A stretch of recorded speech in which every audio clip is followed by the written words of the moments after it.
Okay guys, welcome to Crazy Burger. In the next few videos we're going to be looking at a few carts that I would consider to be EVERCADE classics.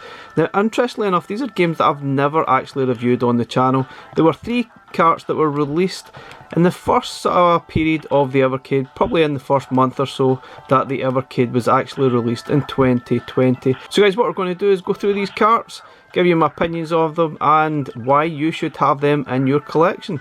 Without further ado, let's get started with the first cart.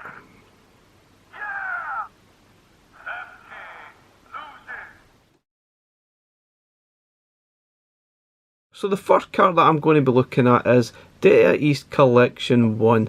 Now this was also released along with the EVERCADE handheld original itself in 2020, but I've never actually reviewed it or looked at it. But I would consider this to be an EVERCADE classic, one of the original carts that were released that is definitely up there and well worth buying and should be in your collection. Now this video is probably more for the people that have probably not picked this up yet and maybe just joined the EVERCADE family and are looking to see what carts are available.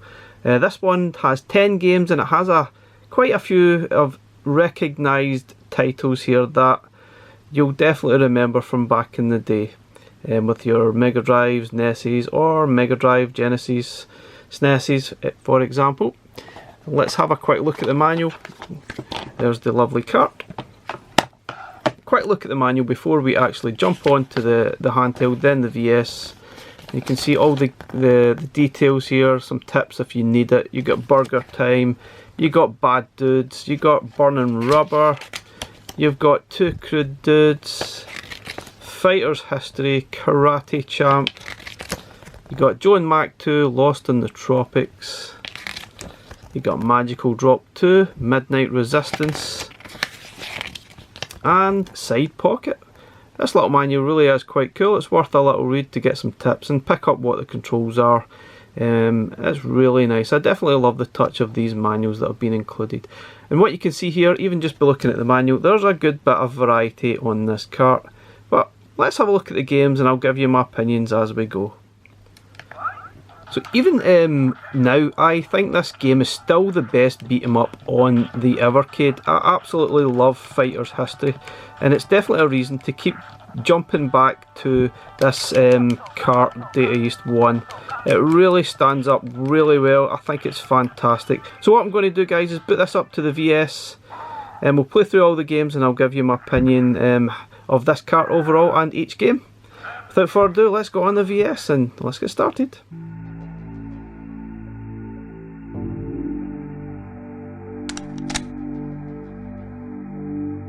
Okay guys, here we have the Data East Collection 1 on the EVERCADE VS and we're going to go through each game. I'll play them very briefly, give you my thoughts. Obviously I've had this cart for a couple of years, so I've probably played these games a fair bit. Now let's get started with Bad Dudes. Now obviously we now have the arcade version of Bad Dudes, so it kinda is a little bit difficult to go back to this version. It's a pretty reasonable version of Bad Dudes.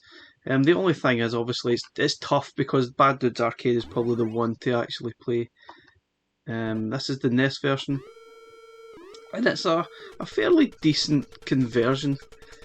I think that the NES does struggle a bit with too many sprites on the screen, so it is a bit limited to what it can actually produce before you get too much crazy flickering, and it does start to annoy a little bit.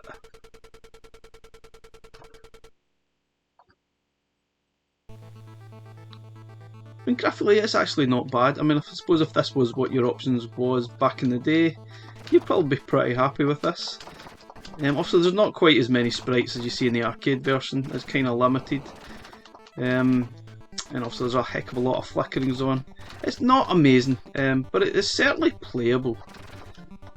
I think I just question why you would want to come back to this given the fact that we have the arcade version now. The flickering does tend to drive you mad after a little bit. The characters do seem to stutter along the screen quite a little bit. It's not the smoothest at all, is it? And you know, it's okay, it is playable. I mean, arguably actually prefer playing this than I do Double Dragon. That might be a bit controversial to actually say that, but I do prefer this. Not a big fan of Double Dragon. So at least this ain't bad at all. It's not amazing, but it's not bad. Okay guys, now we move on to Burger Time. Now also we have the arcade version of that, but I don't think it really makes a heck of a lot of difference. This NES version is actually pretty decent. It still suffers from the sticky ladder syndrome, which kinda gets on your nerves after a while. You kinda know it's not your fault that you've died or been caught by a sausage or an egg. And it's a strange little game. You basically need to build a burger. You've got some salt and pepper, I guess, that you can spray on. Obviously, spray it before they kill you. But it's a pretty difficult game to play. I've never been a huge fan of this game, but it's alright. It certainly has its fans out there. Like I say, I don't like the ladders. I just feel as if I constantly get stuck going up and down the ladders and trying to go across the platforms. So it can be a little bit frustrating. But I suppose there's definitely some fun to be had from it. It's definitely one of those arcade classics that's got a lot of fans out there.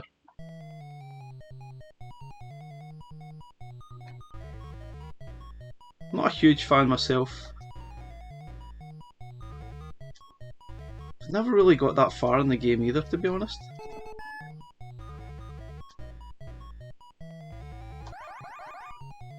Oh, I'm going to get stuck, aren't I? Oh, I'm stuck in the ladder. I feel like that really wasn't my fault. Got stuck in the ladder, couldn't really move. Then you end up getting a little bit cornered, so it does get a little bit frustrating. Oh, not quite finished that. Oh darn.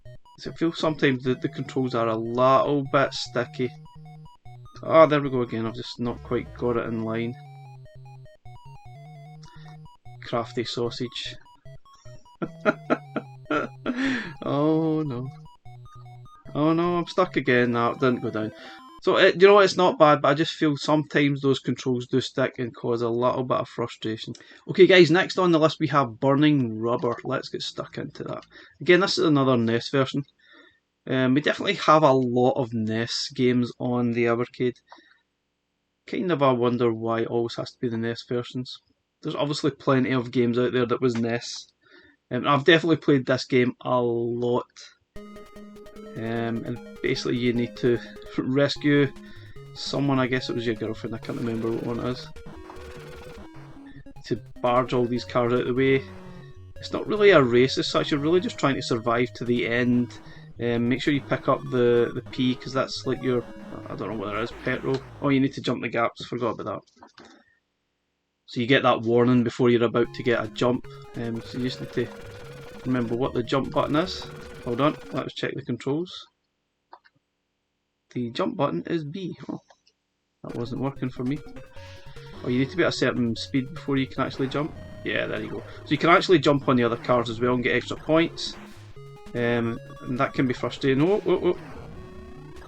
And if you land in the middle of these islands, sometimes I think you can get extra points too. Or I maybe just made that up. And this game really loops. I think there's about 16 stages and it does loop, but it's fun. Pretty tricky. It does get quite addictive to play through. You need to make sure you pick up those sort of P tokens there, or you will run out of petrol. I'm not really sure if that's what it actually stands for. But yeah, you need to keep an eye on that gauge, or you will definitely die. Well, not necessarily die, just run out of petrol. Oh, I'm definitely going to run out of petrol, aren't I? Yeah, I feel. But yeah, it's a really decent game. Can get a little bit frustrating because the cars tend to barge you out of the way all the time.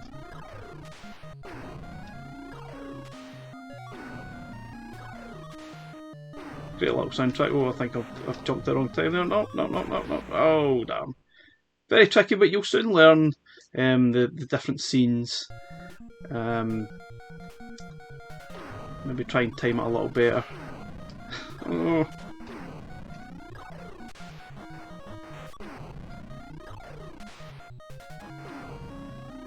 Yay.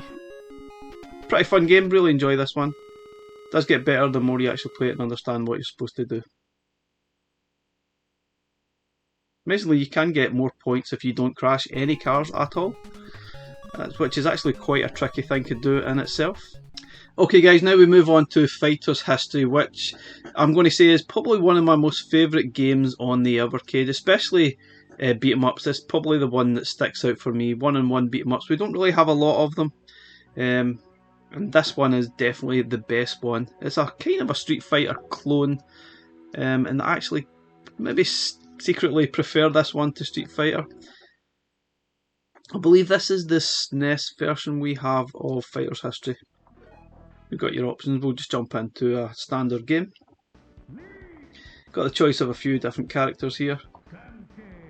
Personally, I always prefer Samshi. Kind of like a kickboxer style, straight out of the film Kickboxer by the looks of it. Round 1, fight.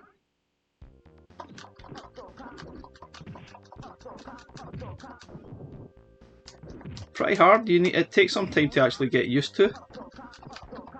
You've got a few moves, jump and punch, the usual stuff, and some special moves.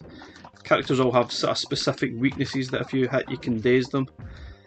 But yeah, I'm obviously a little bit rusty, but I've definitely played this game a lot and I really like it. It's a really great version as well of this. It's obviously a very Street Fighter like clone.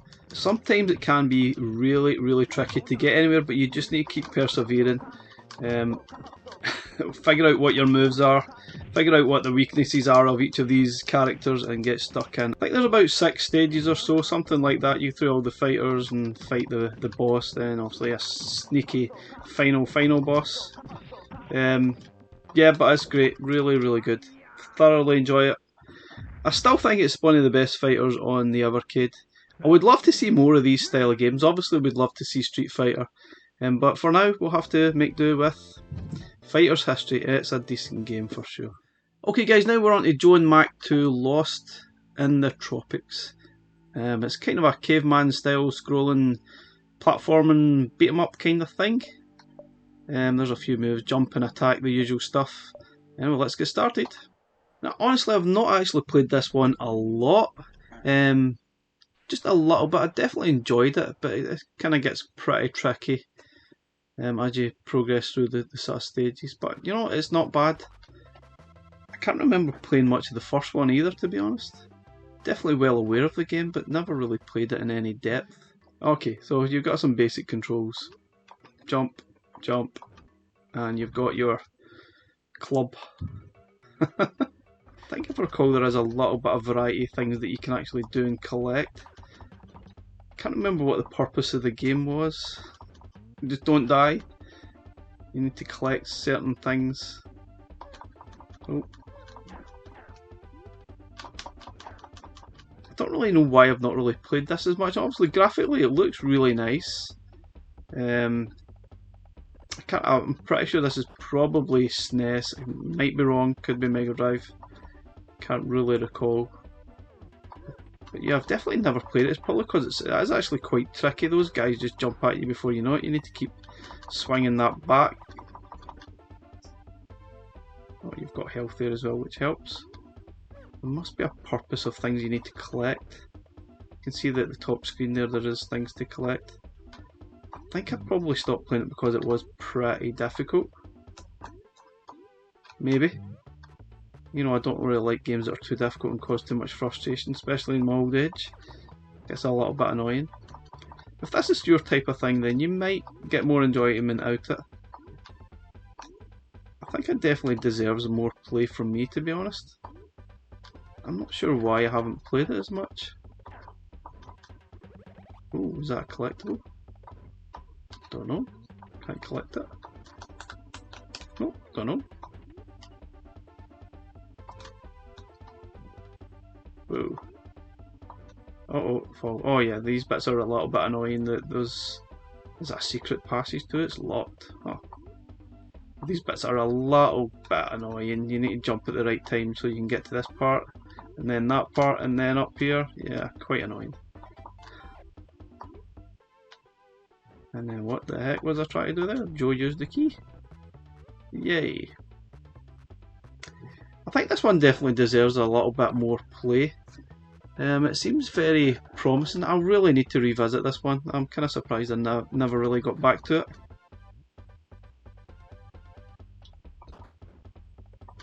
It seems certainly a pretty accomplished platforming game. I must have got stuck at some point. I guess this is like a boss, snake boss thing. Or an earthworm or something, I don't know. Right, the worm? Excuse me? Yeah, I might mention that to the wife later.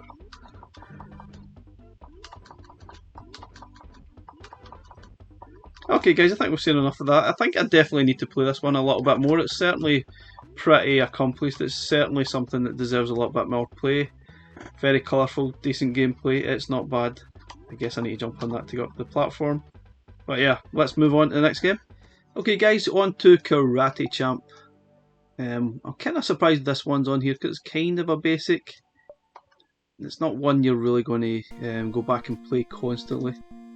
It's obviously one of their more renowned titles from sort of 1986, and this is a NES version, I think.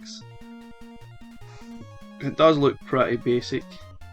It might give you some like IK Plus vibes slightly. But yeah, I feel as if I have so little control over the character, I'm now facing the wrong bloody way. Yeah, I'm not a huge fan of this game. How the heck do you turn round? Right, hold on. Controls. Attack right, attack left. Oh, for goodness sakes. Strange controls. Really? Oh dear. Kicked him right in the knackers. Oh. I do feel as if there's very little control over the character. You've just got some basic punches and kicks. I find the enjoyment in this game is very limited. And if you like this game, I'm impressed. It's one of these games you'll probably play for a minute and then stop and sort of move on.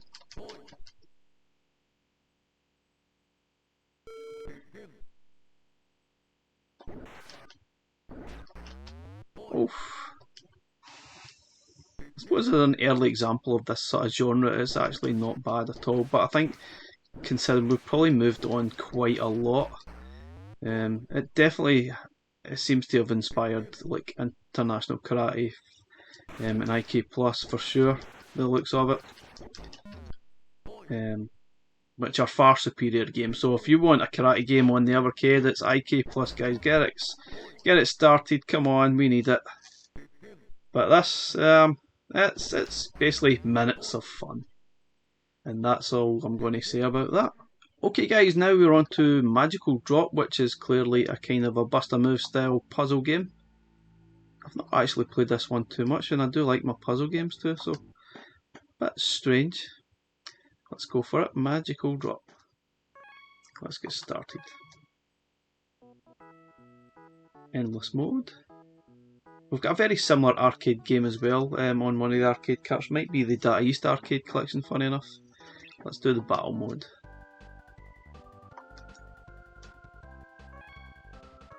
Oh wow, did I go back? Oh, we actually do story mode instead? Yeah. What character shall we pick? Does it matter? Let's go with this dude. He's crying.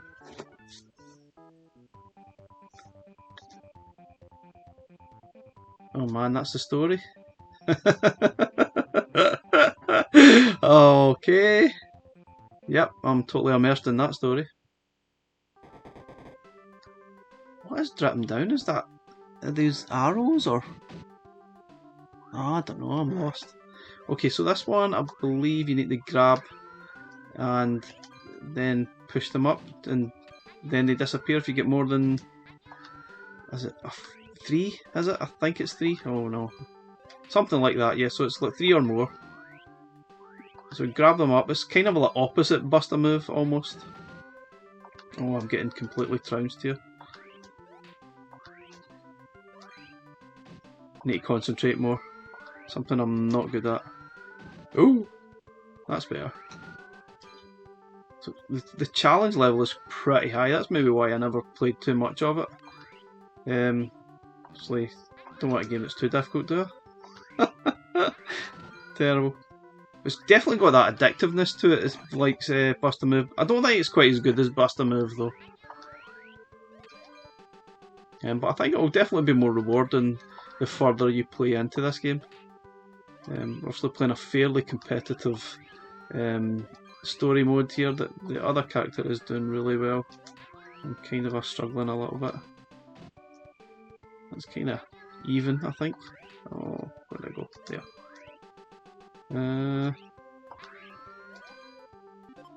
Don't know what. Oh, was that a special move I just pulled off? Again, this is probably another game I probably should have played a lot more of and haven't. I might actually be wrong in saying, oh dear, it's better on the handheld. I'd say this mode might be actually be more suited to playing on the VS here. Oh, this character's completely destroying me. I don't have enough. Oh yeah, I can do this one. Oh, now I can get rid of the yellow. Maybe. Yay. This could go on forever, I think. Come on. I think I'm just not quick enough to be able to do anything about it. I'm just too slow. This is pretty addictive. I'm definitely going to be playing more of this, I think. It's almost criminal that I haven't went back and played more of these games.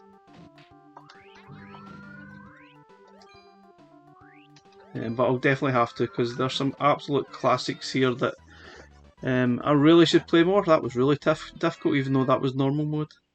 But definitely deserves more play. That story mode is an absolute joke. I'm not sure what that's all about. It's not even in a different language, it's just pure gobbledygook. And what is that poking down? Don't know. Let's move on. Okay guys, here comes a real classic game, Midnight Resistance. And this is the Mega Drive Genesis version, I believe. Obviously this was an arcade game. Let's get stuck into this. I first experienced this game on the Commodore 64 as part of Night Moves collection, I think, of the big box that I received one Christmas. Absolutely loved the game. Never really got far on it. It's pretty tricky to actually play, but let's have a bash at this game. This might be arguably the best version that we could have possibly got of this game. It is really, really decent. It's got that great soundtrack, it's great handling, shooting. It's really, honestly, possibly the best version, and I'm talking Amiga versions, maybe even the arcade version as well. This is really good fun, really decent. It's got that great banging tune too. And yeah, unfortunately you will die a lot playing this game. And obviously you collect these keys to pay for weapons at the end of each level. And we get this crazy little tank truck thing. Just keep firing and jumping. Yeah, just like I done there. It's best to actually just keep jumping. I found that... oh damn, I've died already.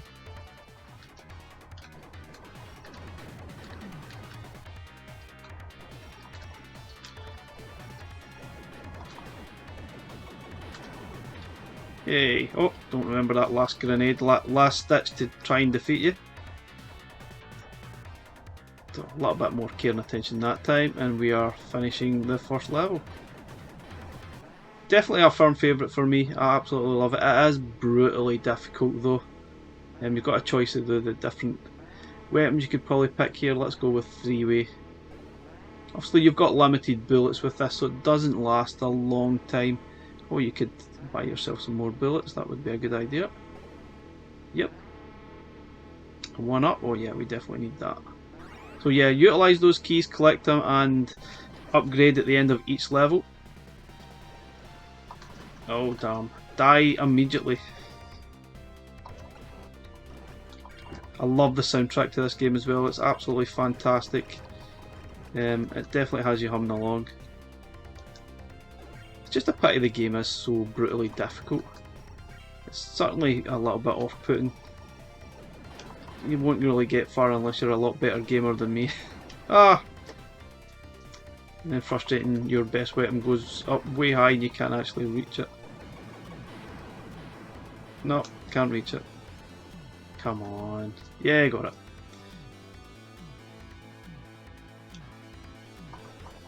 Now, obviously, I have fond memories of this game from Commodore 64. And that was a decent version, but this is definitely superior. And then it gets silly difficult crawling along these shafts, which is, I think, parts I've never really got past this level very far because the enemies just keep appearing out of nowhere. It makes it really, really tricky to make some progress. And then behind you, sneak up behind you, you die, and you game over. So it's a shame. I really like this game to be a little bit easier. I still think it's a cracking game though. Okay guys, Side Pocket, which is obviously a kind of a pool game. It might be our only pool game if I'm rightly so, but at least it's a decent one. So let's get stuck into it. This is also Mega Drive Genesis version of it. And thankfully it is really, really decent. I've definitely played this one a lot. I've also played, I recognise this a little bit, played the arcade game Pocket Girl, which is pretty much a similar game, except it doesn't have the cartoony girls that strip off after you've actually cleared the table. Totally pointless, but that's basically what the game was. It plays exactly the same though. You can fine tune your aim, which is obviously a must when you're playing it, but yeah. Let's see what the controls were again. The controls: cancel shot, shoot, press twice, ball display, and you can use the shoulder buttons to fine tune aim left and right, as you can see at the top there, so that's quite important if you want to play. Let's go. So press the A button to start and then press it when it gets to the max, or how hard you actually want to hit it. Obviously to start off with, you want to hit it pretty hard. You see that star there, that will give you extra bonus points if you get the ball in the pocket. Yay, you got a trick. I think there is a trick, you can actually try and put the balls in the correct order. You get some extra points if you do so. So you need to keep pressing those shoulder buttons to sort of do that fine tuning. It's definitely a must. There's no way I'm getting that one in the pocket, or I could try. Never know, let's go for it. Oh, fluked it. Yeah, so as you can see, you've got on the top left, you've got 16. That tells you how many, basically how many misses you could do. If you miss a shot, you will lose a point, and you keep going until you basically run out, and the game sort of game overs when you've done that. Oh, let's go down to 15 now. But this is fantastic. I really love this game. It is pretty addictive once you get started. I'm trying to make a little bit of progress, and I've just flipped that. Oh, can we pocket that? I doubt it. And those are always really tough to try and get it in the pocket that they're signalling to you try and get into. Not a chance. You're better trying to just make sure you pot it somewhere. Let's see, just hit it as hard as you possibly can. Yay! I flicked it. Of course I did.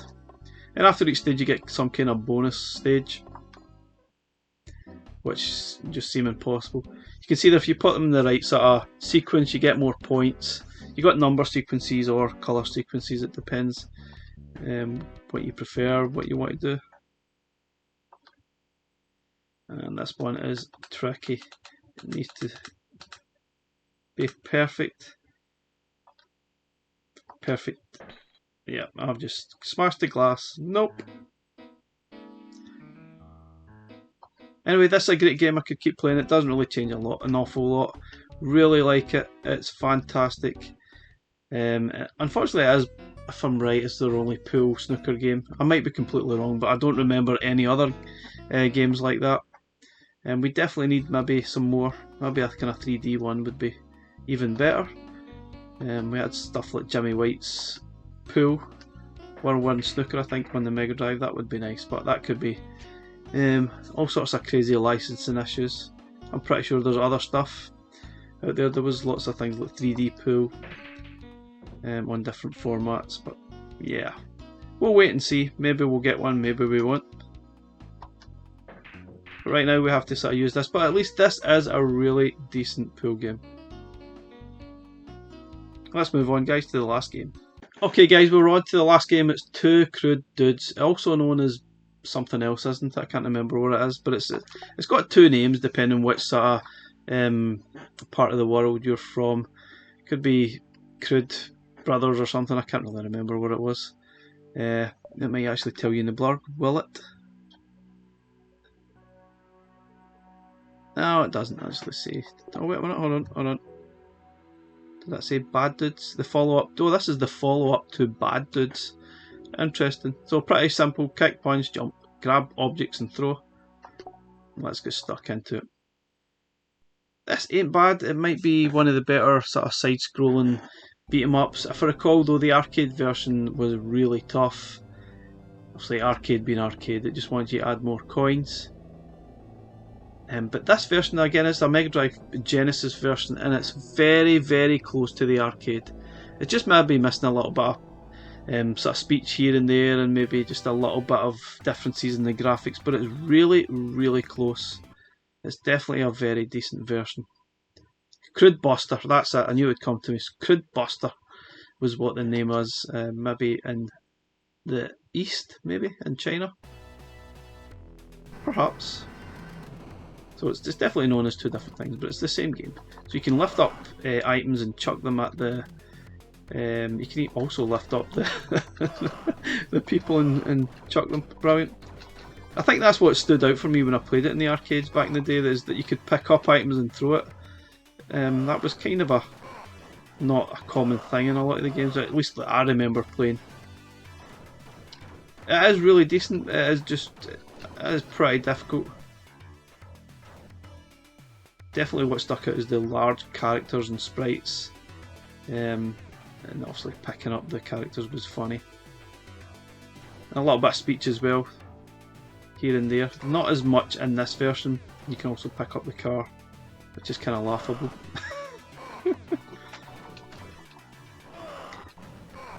Oh, those characters are really annoying. But yeah, it's a really, really good game. I've enjoyed this loads over the years. I'm pretty sure the arcade version had an additional bit of speech in there when you actually died. Like something like, "Oh, what a day," or something like that. So I'm sure you can pick up this hot dog sign. Yeah, you can. Ah! What are those creatures?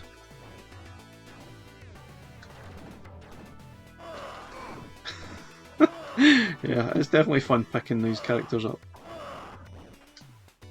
So there's a little bit of variety of the moves, which is cool. Graphics are really nice.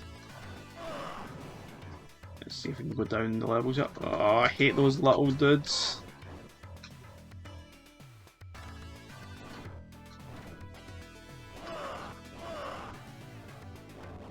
Ah, this is kind of like an end of the level boss guy. Yeah. Ah. You will die a lot. Great little game though. I think this is definitely one of my favourites. I probably slightly prefer the arcade version, but it's very close. I think we're quite fortunate that we've got this version on EverCade. Is it my favourite side-scrolling beat 'em up on EverCade? I don't know. It's very close. I think the Combo Tribes probably just about takes that for me. Oh, I've got a stick now. Yay. Plenty of characters and the enemies coming at you as you would expect. I love the graphics are superb on this, they really are.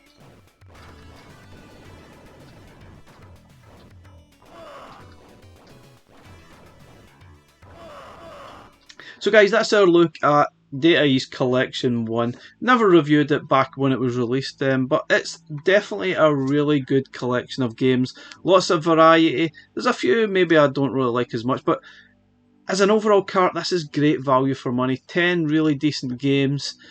Some great variety. I mean, I don't think there's a cart out there that has as much variety as this one. There's obviously carts out there that have more games, but this is probably one of the first carts that you really should own.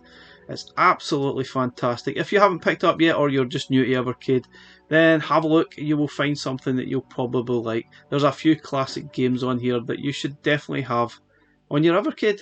Anyway guys, thanks for watching the video. Please like, subscribe, and we'll catch you again in the next one. Bye for now.